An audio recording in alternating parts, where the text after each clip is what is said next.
안녕하십니까. 네, 저는 키즈누리와 미디어 또 이것저것 악기와 높은 뜻 우신교회 전도사를 맡고 있는 배종원 전도사입니다.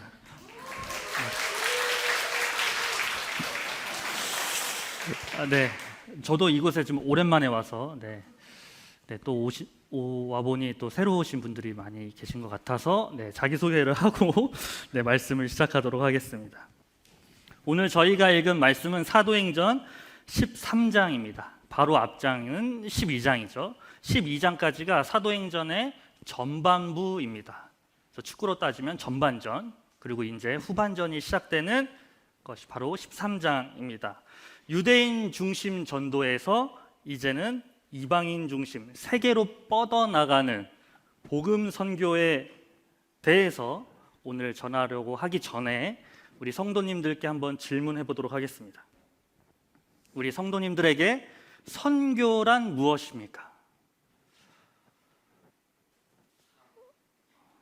감사합니다. 대답해 주셔서.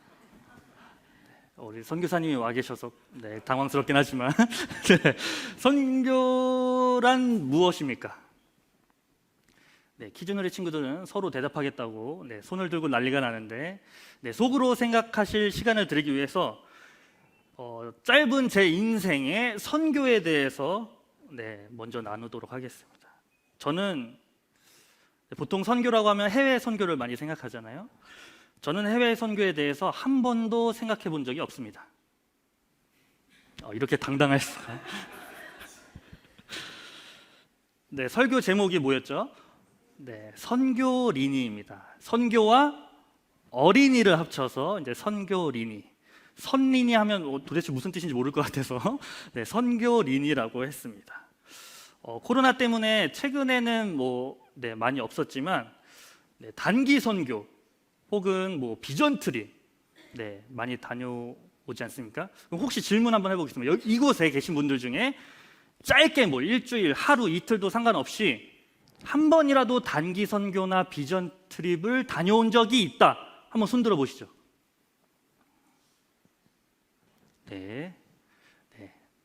다들 소심하게 들었지만 생각보다 지금 대다수 분들이 들었습니다. 저는 한 번도 다녀온 적이 없습니다. 저도 제가 신기합니다. 한 번쯤은 다녀올 만한데 한 번도 다녀온 적이 없습니다. 신학교 다닐 때는 견습 선교라는 프로그램이 있습니다. 1년 동안 그 선교지에 가서 선교사님과 함께 사역하면서 배우기도 하고 도와드리기도 하는 프로그램이 있습니다. 그래서 저희 교회에선 최종훈 목사님이 또 이렇게 호주로 1년 단기 선교 갔다 오시기도 했는데 저에게는 해당하지 않았습니다. 그리고 보통 대부분의 이 목회자들은 저희 담임 목사님도 그러시지만 한 번쯤은 그 부르심에 있어서 선교로 부르실 때가 있습니다. 다행히도 저는 선교로 부르시지는 않았습니다. 신학교에서 선교학을 공부합니다. 근데 보통 요즘에는 이제 선교 패러다임이 많이 바뀌었잖아요. 해외 선교로 나가는 것만이 선교가 아니다. 우리가 있는 이 자리에서 선교적 마인드로 살아가는 것이 하나님의 선교다. 너무 위안이 되지 않습니까? 마음의 평안을 얻고 지금까지 살아오고 있습니다. 우리 성도님들도 저랑 비슷하지 않습니까? 그런 마음을 가지고 있을 때 오늘 사도행전을 통해서 이 마음을 가지고 있는 저와 우리 성도님들에게 어떤 말씀을 들려주시는지 또 제가 받은 은혜를 성도님과 함께 나누고 싶습니다. 사도행전은 1장 8절을 주로 해서 성령의 권능을 받아 예루살렘과 온 유대와 사마리아와 땅끝까지 복음이 전파됩니다. 그래서 아까 말씀드린 대로 오늘 13장부터가 본격적인 유대를 넘어서 이방인 세계, 이방 세계로 전도가 퍼져나가는 시작입니다. 그 역할을 감당하는 이방 선교의 전초 기지로 안디옥 교회가 급부상하기 시작합니다. 안디옥 교회는 11장에 처음 등장했습니다. 이방 지역에 처음으로 세워진 교회로 예루살렘 교회에서 바나바를 파송했습니다. 그리고 그 바나바는 다소에 있던 바울을 모시고 와서 바나바와 바울을 필두로 안디옥 교회를 세워갑니다. 그래서 사도행전 11장 26절에 보면은 안디옥 교회 교인들이 그리스도인이라는 별명을 처음으로 얻게 됩니다. 그 다음 절 나오는 내용을 보면 이들이 진짜 그리스도인으로 불릴만 했다라는 내용이 나옵니다. 어떤 내용이냐면 당시 그 전 지역에 큰 기근이 들었습니다. 예루살렘 교회뿐만 아니라 안디옥 교회 모든 지역에 기근이 들어서 안디옥 교회에 소식이 하나 들려왔는데 예루살렘 교회가 많이 힘들다, 이런 소식을 듣게 됩니다. 안디옥 교회 교인들은 이 예루살렘 교회를 어떻게 도왔냐? 자신들 형편에 따라서 구제금을 모았습니다.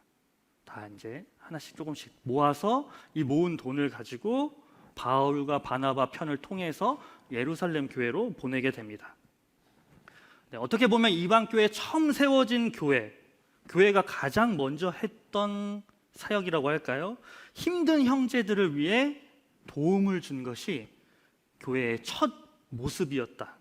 그리고 자신들이 넉넉해서 도와준 게 아니라 본인들도 힘들지만 십시일반 모아서 도와줄 수 있었던 것, 이것이야말로 성령님의 역사하심이 아니고서야 이렇게 결단하고 행할 수 없었다.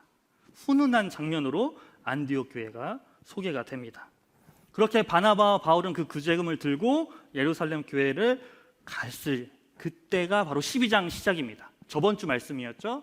이제 대대적으로 박해가 시작되는 시기입니다.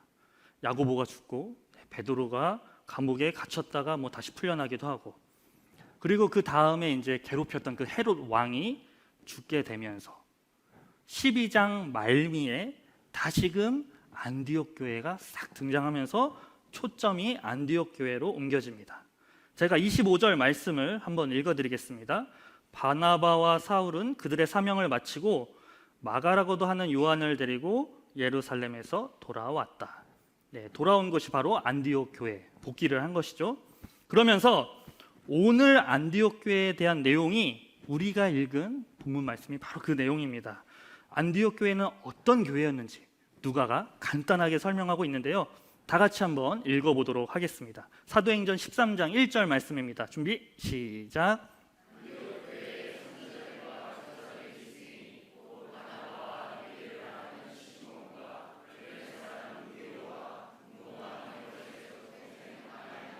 이 사울이라. 아주 다양한 사람들이 등장합니다. 익숙한 이름들도 있고 조금 생소한 이름들도 있는데요. 일단 안디옥 교회에는 선지자들과 교사가 있었다고 합니다. 선지자 직분은 하나님의 말씀을 대언하고 전하는 사람, 교사는 하나님의 말씀과 그 복음을 가르쳤던 역할을 했던 사람들인데, 오늘날 교회로 따지면 이 안디옥 교회 목회자들이 아니었을까 추측하고 있습니다. 우리가 잘 아는 바나바가 제일 먼저 등장합니다. 순서에는 큰 의미가 없겠지만 그 의미를 찾자면 이 헬라 사회에서 문헌을 기록할 때 영향력, 중요도에 따라서 그 순서로 따라 적습니다. 그러니까 오늘 말씀에 나온 이 5명이 다 중요하긴 하지만 그 중에서 가장 영향력 있고 중요했던 사람은 바로 담임 목사격인 바나바였습니다. 그리고 이후에 나오는 사람들은 제가 간단하게 설명이 필요할 듯 싶어서 해드리도록 하겠습니다. 바나바 이후에 나온 리게르라 하는 시므온입니다. 리게르는 라틴어에서 온 말로 검다라는 뜻입니다. 아프리카 흑인을 지칭하는 말로 니그로란 단어가 있죠. 이 단어가 바로 이 단어에서 유래되었습니다. 시므온이라는 사람은 흑인입니다. 복음을 받아들이고 안디옥 교회의 중요한 역할을 맡게 된 것이죠. 학자들 중에서는 이 시므온이 이전에 그 예수님께서 십자가를 지고 골고다 언덕 올라갈 때 대신 졌던 그 구레네 시므온이 수도 있다고 가능성을 점치면서 추측을 합니다. 그러니까 확실하진 않다는 뜻입니다. 그리고 세 번째 등장하는 사람, 구레네 사람 루기오. 이분은 아마 스데반 순교 때 그 예루살렘을 피해서 안디옥으로 가서 헬라인들에게 복음을 전한 사람 가운데 한 명일 것이라고 추정하고 있습니다. 그리고 이력이 좀 특이한 한 사람이 나옵니다. 분봉왕 헤롯의 젖동생 마나엔이라는 분입니다. 일단 헤롯이란 단어가 나오면 약간 심각해집니다. 지난주에 있었던 야고보를 죽이고 베드로를 가뒀던 그 헤롯은 아닙니다. 그보다 더한 놈입니다. 세례 요한을 죽이고 예수님을 재판했던 그 헤롯이 바로 이 헤롯입니다. 그 어마어마한 헤롯과 어렸을 때 함께 양육을 받았고 왕궁에서 같이 자란 사람이 바로 마나엔이란 사람입니다. 그러니까 어떻게 보면 왕의 친구로서 부귀와 명예를 누릴 수도 있었지만 궁중 생활을 포기하고 복음 전도자의 길을 걸은 사람이라 할 수 있습니다. 마지막은 우리가 잘 알고 있는 바울입니다. 예수님 믿는 사람들을 그렇게 잡아놓다가 뒤늦게 예수님을 만나고 또 이후에 바나바를 통해서 안디옥 교회에서 이제 막 복음 전하는 일에 쓰임을 받게 된 인물이죠. 진짜 신기하게도 흥미있는 사실은 이 5명의 사람은 한결같이 출신 성분과 인종적 배경이 다른 사람들입니다. 다양해도 너무 다양했던 안디옥 교회. 근데 또한 한편으로는 이렇게 다양했던 이방인들이 한 곳에 모여 교회를 이루었기 때문에 오히려 이방 선교를 위해 하나님께서 준비시키신 교회임을 우리가 알 수 있는 것입니다. 그러나 이 안디옥 교회에 뜻밖의 사건이 펼쳐집니다. 2절 말씀을 다 같이 한번 읽어보도록 하겠습니다. 준비, 시작.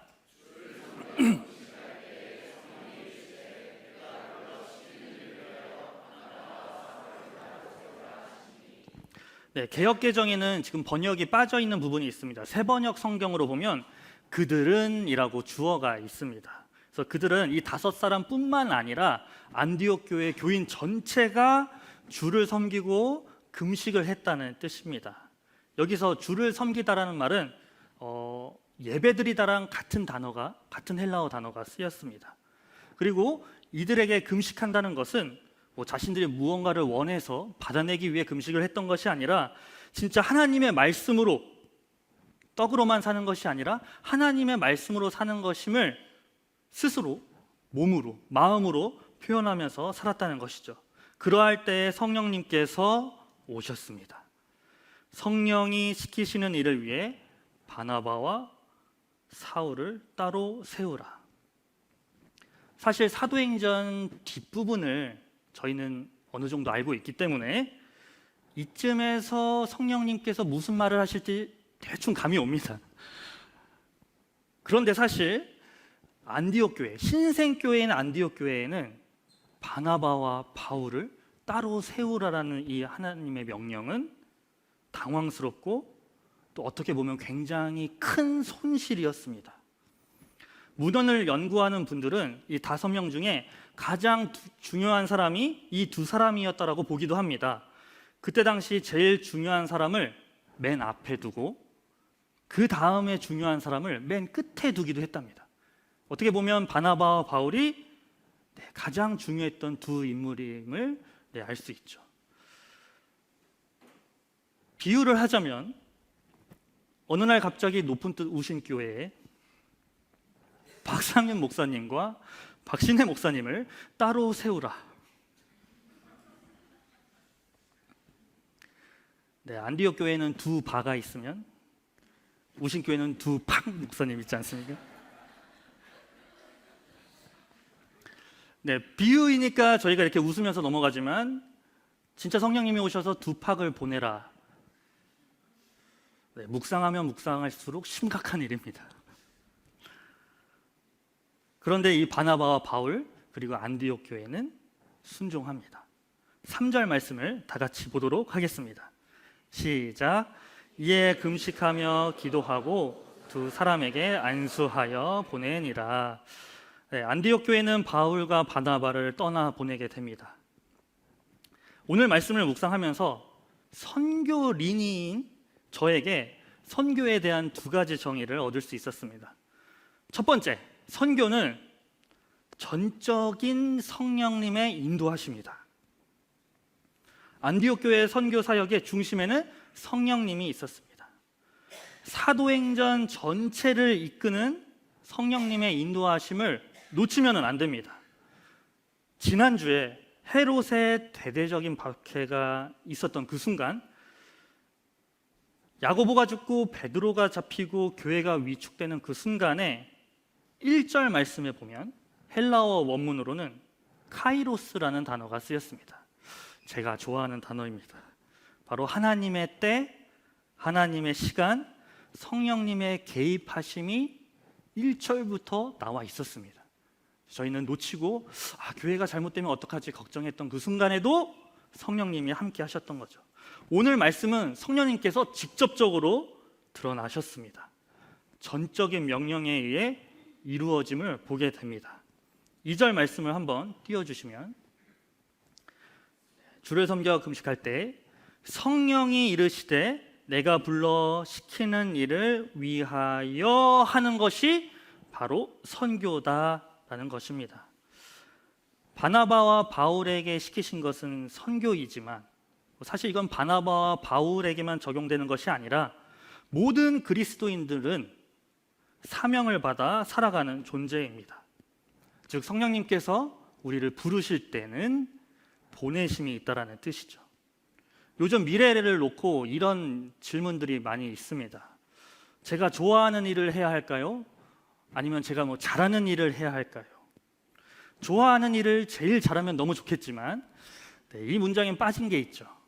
성령님께서 시키시는 일을 해야 됩니다. 안디옥 교회가 5명 중 2명을 뽑기 인간적으로 했다면 바나바와 바울을 뽑지 않았을 겁니다. 그렇게 리스크를 감수하면서까지 2명을 뽑을 이유가 없었고, 담임 목사님은 교회를 지키시고 나머지 2명을 가는 게 일반적인 저의 생각이지 않습니까? 그럼에도 바울과 바나바를 뽑아서 보냈다라는 것은 성령님의 일하심이었구나라는 것을 깨달을 수 있는 것입니다. 두 번째는 교회에 순종이 있어야 한다는 것입니다. 저에게는 좀 새로운 통찰이었습니다. 선교에 있어서 순종은 누가 하는 것이죠?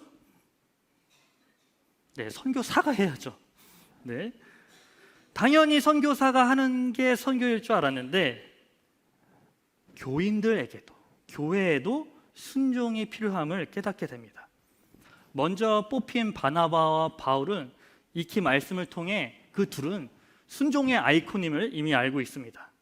바나바는 예루살렘 교회가 처음 세워졌을 때 자기의 것을 모두 팔아서 사도들 발 앞에 이제 두게 되고, 또 바울도 예수님을 만난 이후에는 계속해서 예수님의 그 말씀에 따라 순종하며 그 행보를 이어갑니다.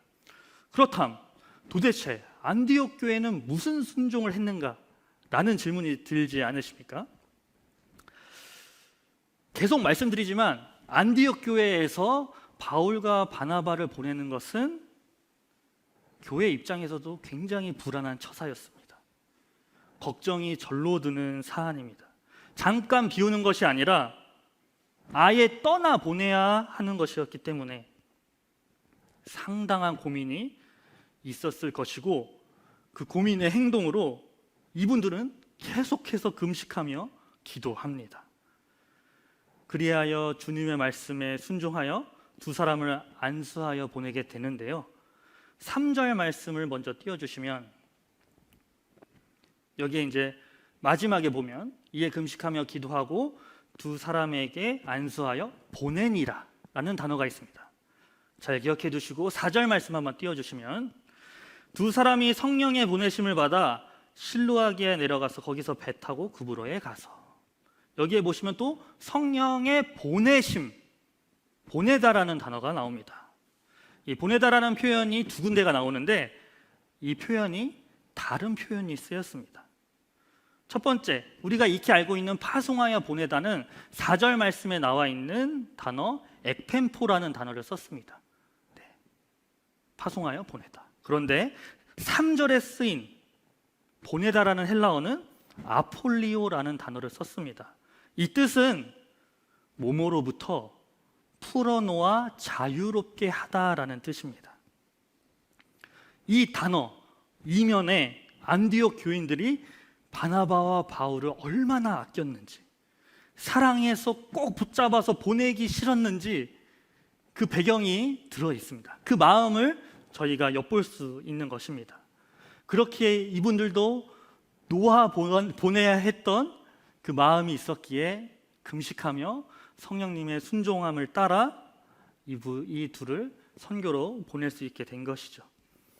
이렇게 해서 성령님의 인도하심을 받아 바나바, 바울, 안디옥 교회 모두가 한 마음으로 순종하여 드디어 세계 선교의 스타트를 끊게 된 것입니다.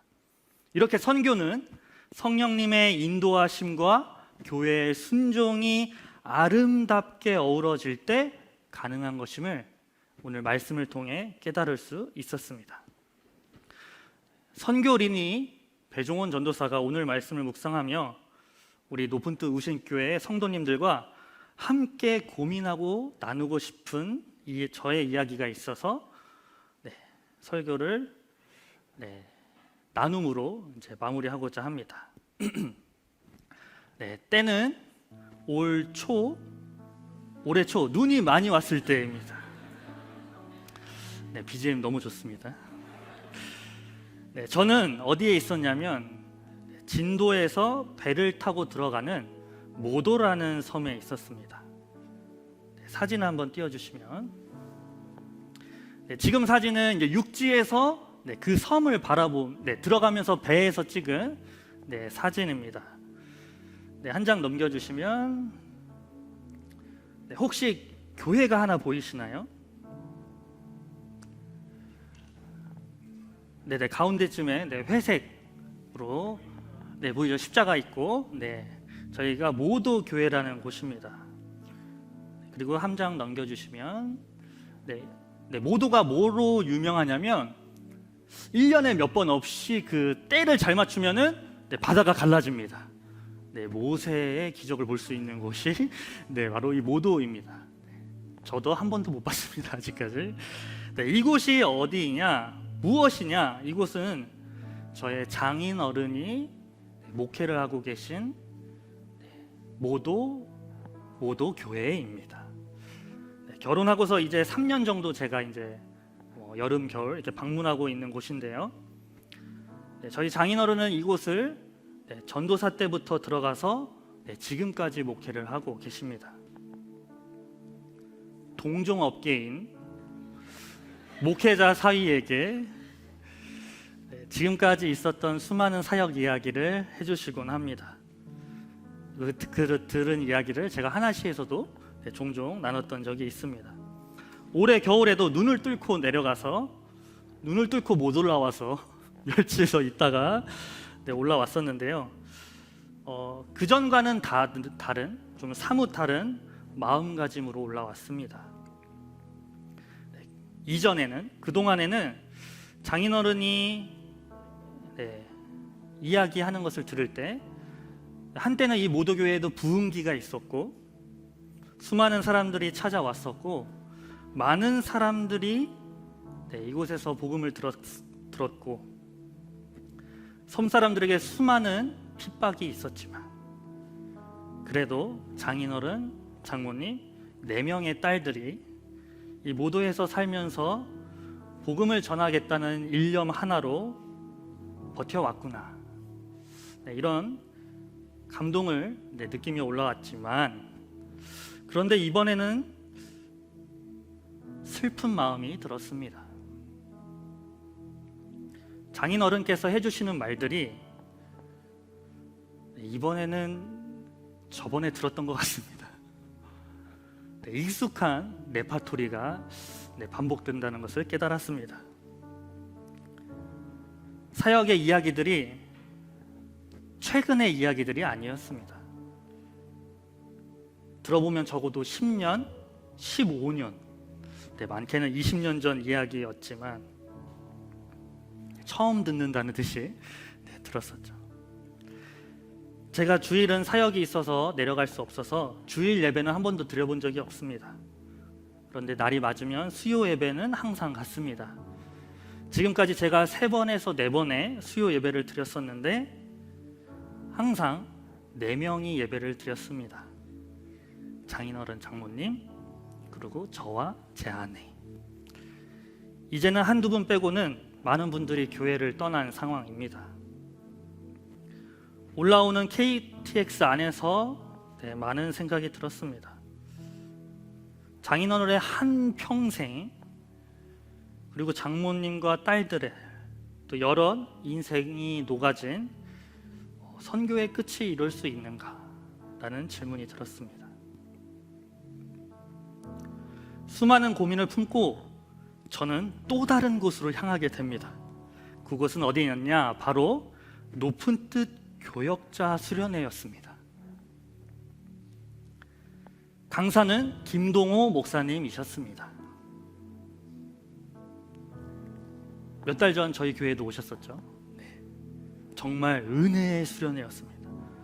15개의 높은 뜻 교회와 수많은 교역자, 그리고 각 교회에 있는 수많은 교인들, 김동호 목사님을 통해 수많은 교회가 일어났고 살아났고 지금도 살아있는 예배를 드리는구나. 한창 은혜의 도가니일 때 한 영혼은 깊은 고민의 수렁에 빠지게 됩니다. 선교린인 배종원 전도사가 하나님께 질문합니다. 하나님, 그때는 좀 따진 듯 싶습니다. 하나님, 김동호 목사님 말대로라면 예수님 잘 믿으면 끝이 좋아야 되는데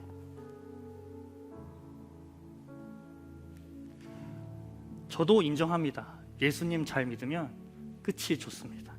그런데 저희 장인어른 교회는 어떻게 되는 건가요?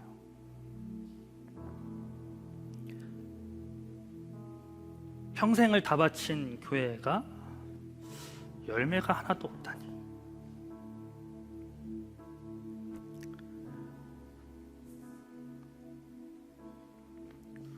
이 상황을 제가 어떻게 받아들여야 할까요?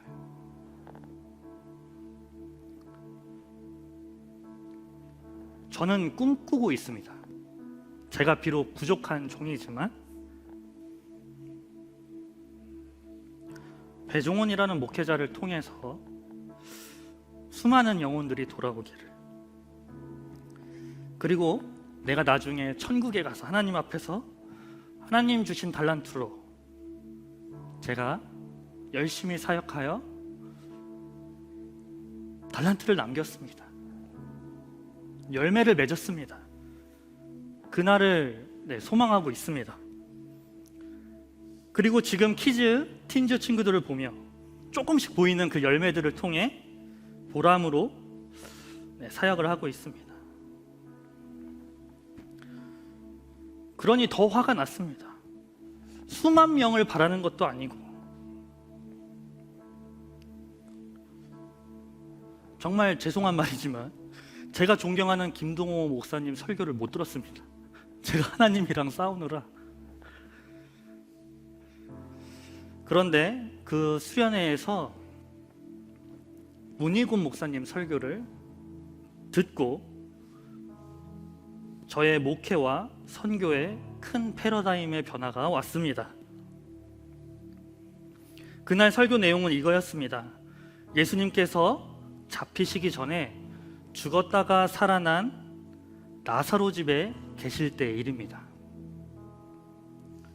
나사로가 다시 살아나서 기쁨의 잔치를 하고 있는 중이었는데 마리아가 갑자기 비싼 향유 옥합을 깨트려 예수님 발 앞에 붓고 자신의 머리카락으로 발을 씻깁니다. 마리아는 자신의 모든 것을 드립니다.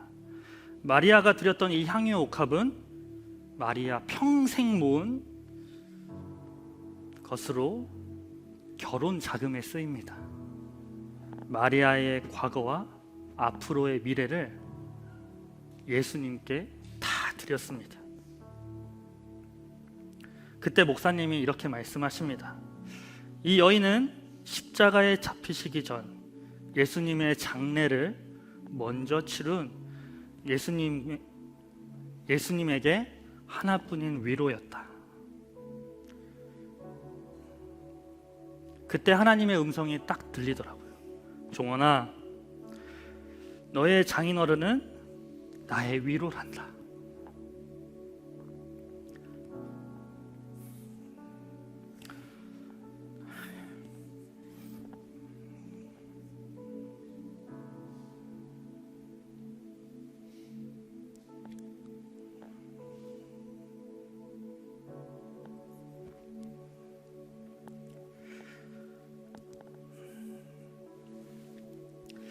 아무도 가지 않는 그 누가 뭐라 해도 그 자리를 지키며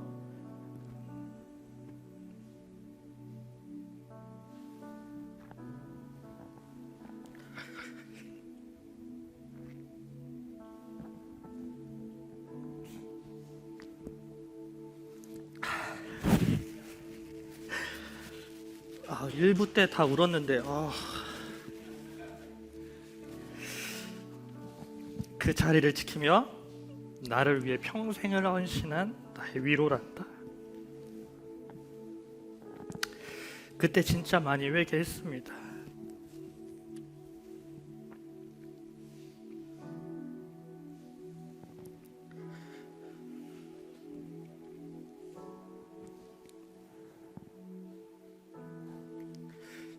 제가 그 마리아 옆에 있던 가룟 유다더라고요. 그거 팔아서 가난한 사람 도와주지 뭐 하는 거냐. 초를 치던 가룟 유다가 저였음을 깨달았습니다. 목회는 결과가 있고 없고, 성공이 있고 없고, 가성비를 따지고 나의 보람을 따지는 것이 아니구나.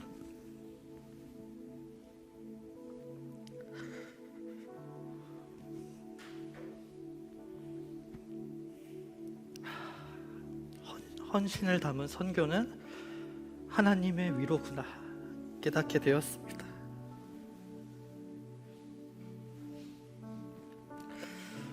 그런데 여기까지면 너무 은혜로울 텐데 더 은혜로운 한마디를 던졌습니다.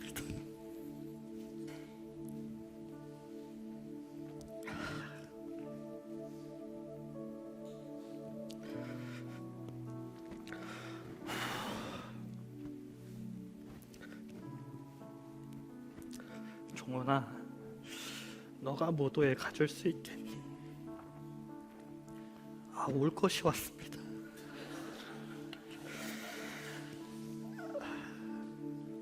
가줄 수 있겠니라는 청유형이었지만 이건 명령이잖아요. 안 간다고 할 수 없는 분위기. 그래서 그날 결단을 했습니다.